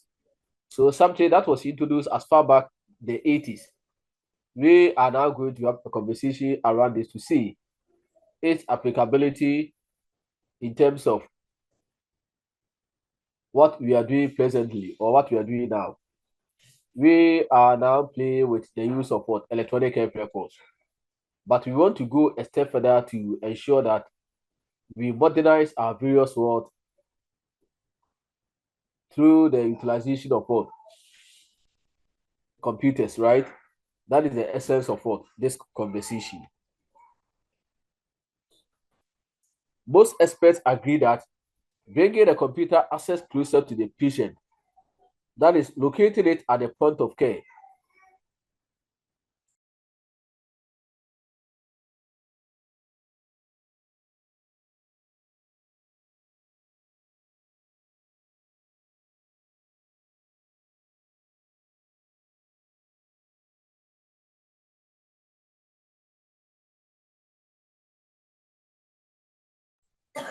most experts agree that bringing the computer access closer to the patient, locating it at the point of care is a valid premise, and most clinicians appear to favor the bedside terminal as a means to reduce what the clerical work or data entry workload and improve access to patient data.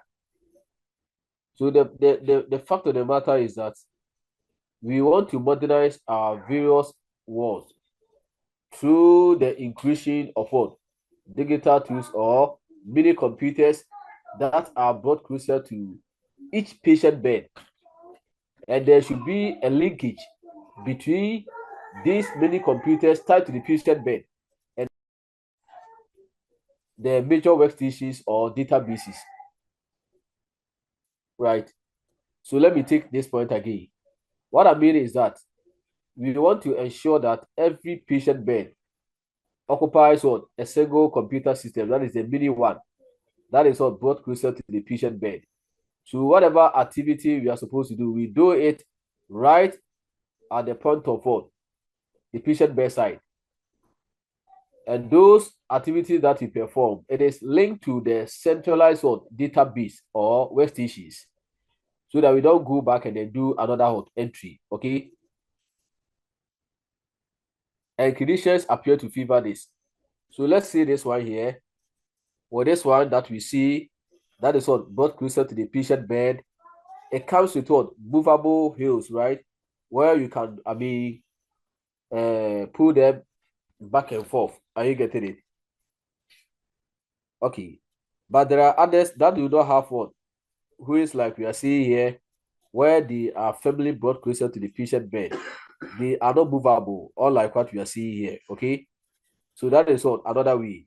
If you look at our current world practices, you go to a ward, and either if you have about 10 beds or let's say 12 beds, we have one computer to manage all the beds over there.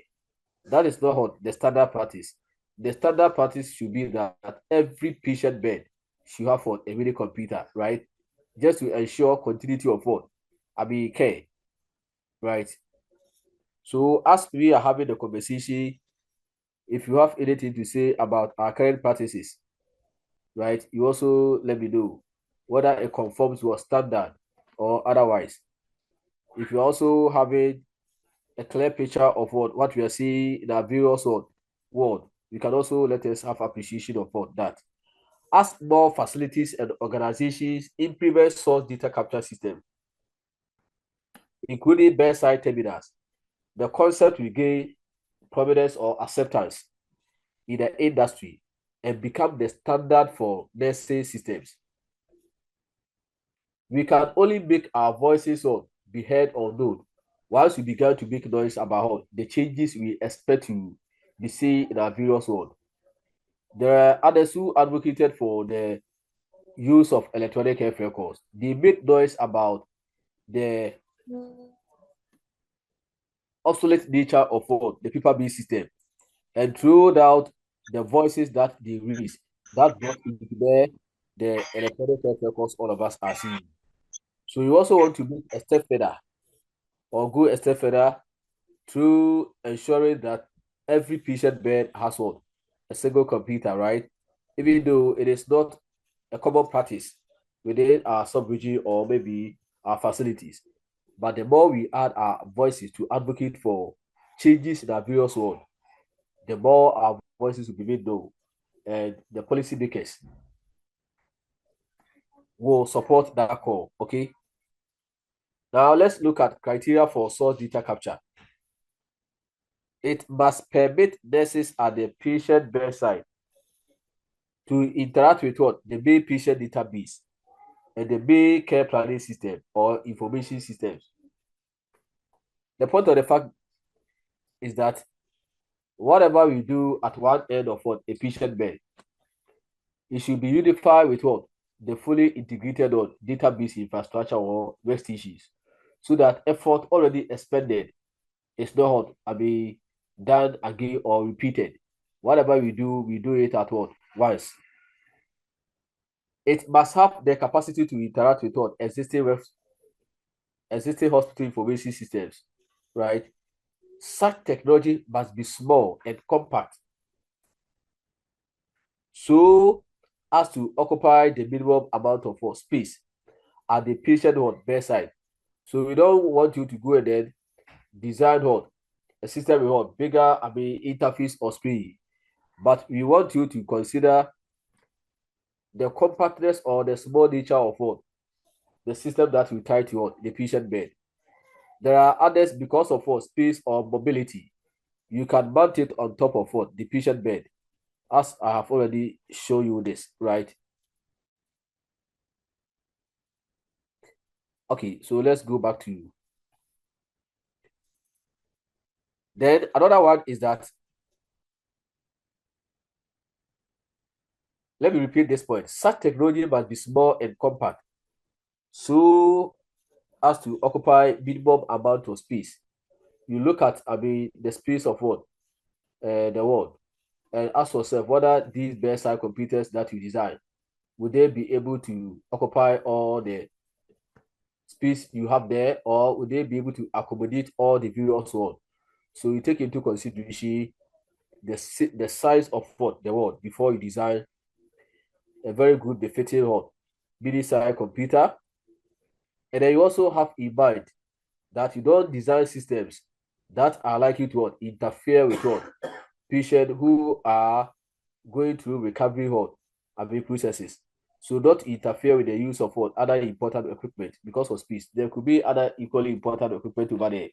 So whatever you design should not cause any interference, right? Okay. Then such technology must be rugged and durable. It should be strong, robust, and make sure that it stands it has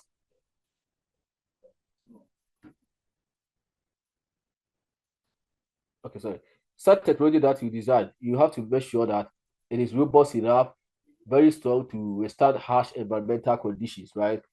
Even if it should fall down, you should be able to pick it. If water split or splashes on it, you should be able to pick it. And that is what we talk about. The technology must be rugged and durable. It must be easy and uncomplicated to use, and have high resolution screens with graphic capability that can be read in the dark. What you do here is that you don't go and design interfaces that are so complex for users to navigate. You design systems that present ease of use, and at the same time, they don't present complexity in terms of the user ability to use them. And the system should also ensure the screen that it comes with has high resolution screen that can be visualized, that you can view. Okay. Again, Provision must be made for a variety of means of data entry, where you can also ensure that it has barcode reader, where it cannot interpret electrocardiogram, physiological proof, among others. It comes with digital cameras. All relevant information should be included right at the point of care, so that you don't just go back and do another entry. A volume control is necessary to build any keyboard sound. I made a very important point that the keyboard may also come with some noise. As we crunch maybe letters or whatever, the feedback should be minimized in such a way that it doesn't affect patients who are responding to treatment. Okay, so if the keyboard sound is going to affect a patient, you make sure that you minimize it, or if possible, you do away with the noise that comes with it. The technology must allow nurses the maximum degree of mobility to enter data wherever the patient is. They should have the freedom to move around. Okay, so you consider the size of the world and design workstations or mini computers, right? Okay. And then, some patients do not also stay in their best. So in as much as you want to consider mini computers to support decision making, you also look at issues of mobility, where you can design efficient system that can track the patient wherever they are. Okay. Now let's look at the types of point of care devices. The first is the standard stationary terminal. Standard stationary terminal. The important approach to the concept of source data capture was simply to place a keyboard or a standard keyboard and monitor at the bedside. So the standard way is that you bring on board keyboard and a monitor at the patient bedside.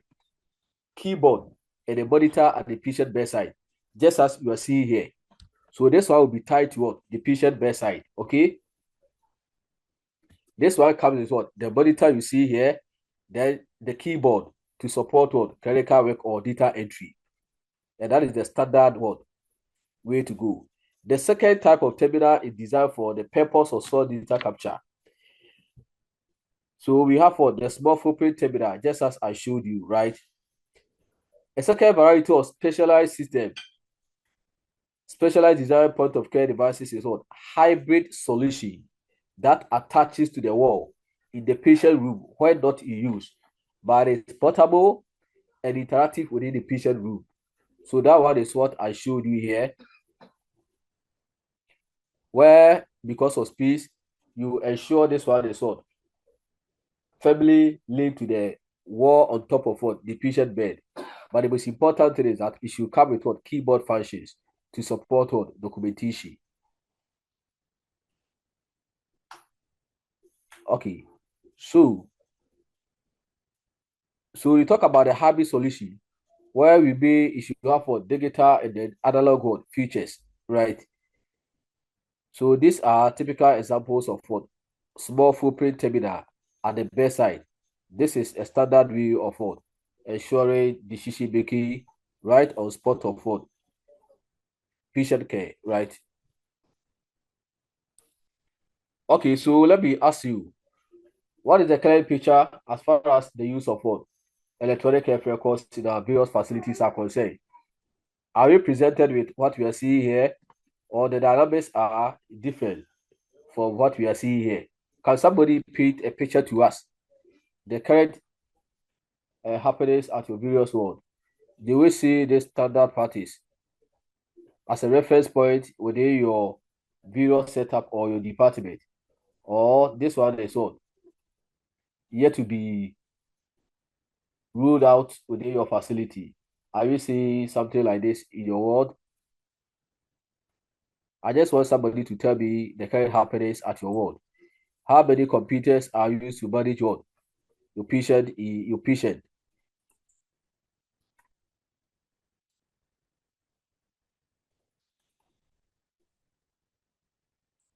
Please, are you following the conversation? Yes, sir. Okay. Yes, sir. So I want Yes, somebody. sir. Okay, so what are we saying at our various world? Does what we are doing conform to the conversation we are having here? No, sir. No, sir. Okay, so I think we are not saying that as we are having this kind of a discussion, it should be widespread within our various facilities. But as we make our voices known about some of these things, or we should be able to advocate for how best we can improve on our various world to conform with us normal standard of practices, right? And that is the way. That is how come we are having this kind of conversation. Others made noise about the use of what electronic health records when we had been more accustomed to the use of what paper-based system. So when they raised their voices, it became quite clear that we needed to replace what the paper-based system, and that brought to fruition what we are all witnessing today. So let's be advocating for improving our various world with what some of these were set up right. Then the third type of device is what handheld portable terminal, not restricted to a particular care field. Portable devices are favored for a number of reasons, including better access by professionals, better control over access by patients, lower cost and ease of service and maintenance. So most clinicians appear to favor this one too because of what ability to use this one to track our patient, especially those who may not stay in their best, right?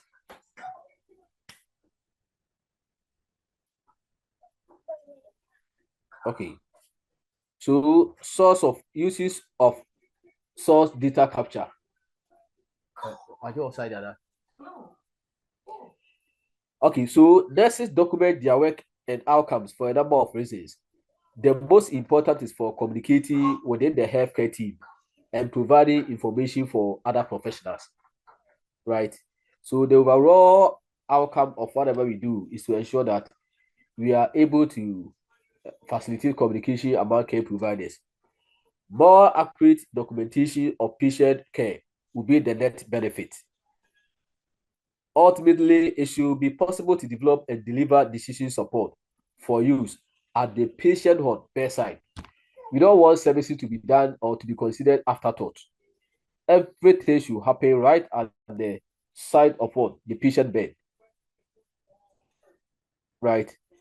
So that is just about what decisions of source data capture and associated criteria, right? Because of your time, let me pause here. I'll have to release you today.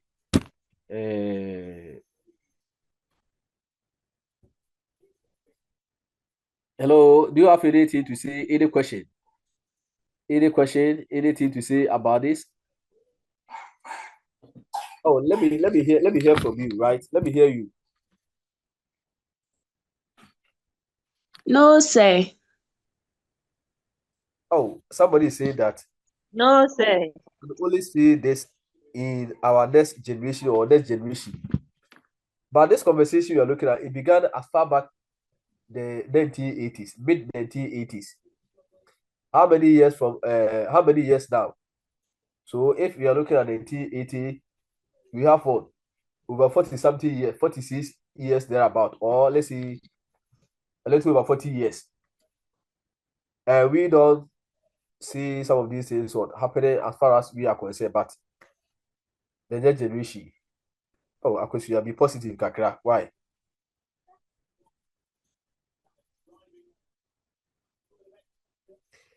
Is there anything I have to do?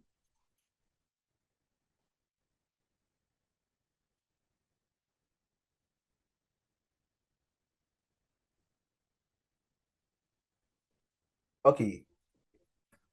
So in the absence of what? Okay, is there anything I have to Sir, do? Yeah, hello. sir, please, among the three terminals, which one is easy to use and the preferable? Okay, the common what RBC, especially during one round, you will see we go with our tablets, right? Like this one, okay? Yes, please. Yeah, this one is very important for mobility, where you cannot carry this one along, being Ward 1, right? So most clinicians may prefer this one, but some patients do not stay in their best. So you can easily use this one to track them wherever they are, right? Somebody may be cooperating and they are maybe ability. You want to follow them, so you can use this one to track them. But if you also have this one, when it doesn't require what mobility, then this is the standard way to what go. Are you getting it? Oh, yes, sir. Okay, good.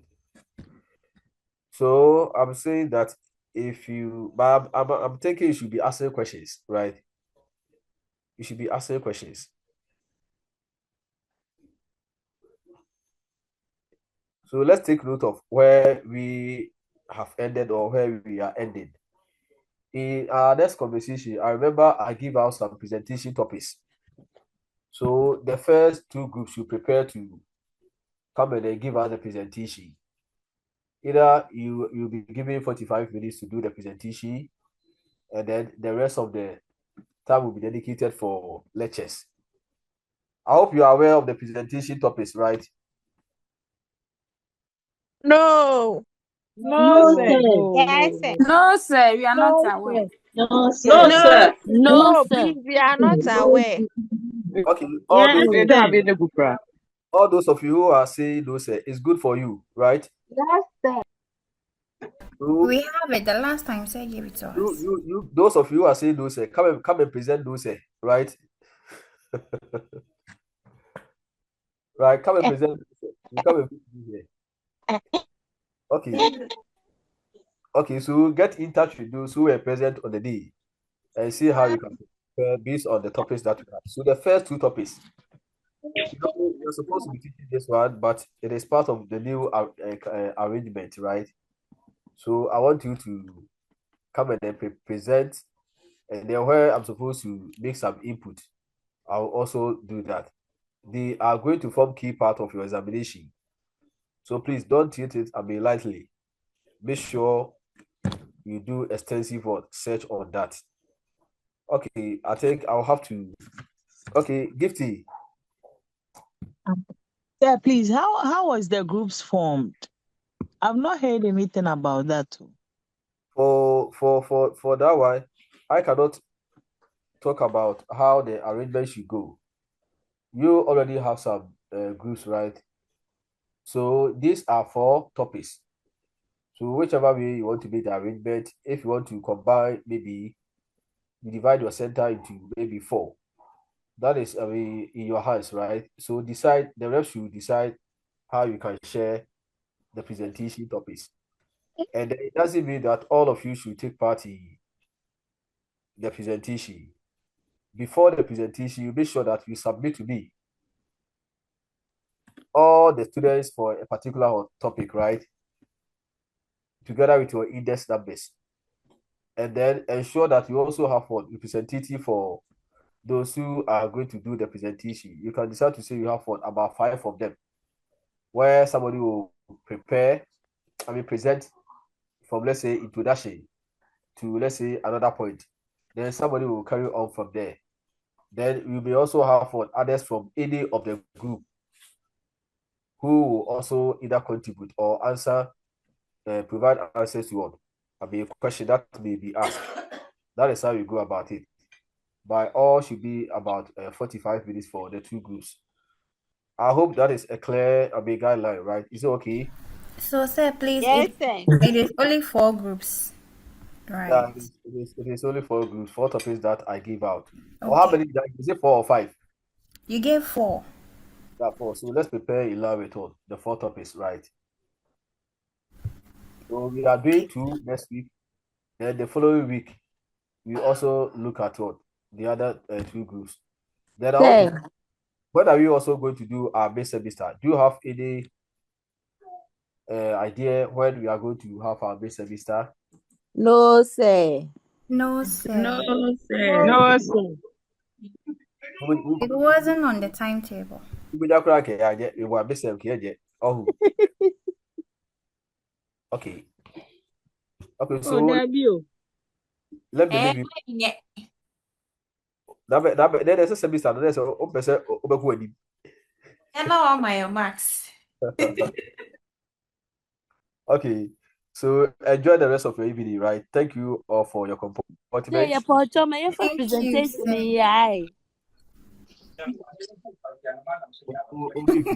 No, we want semester.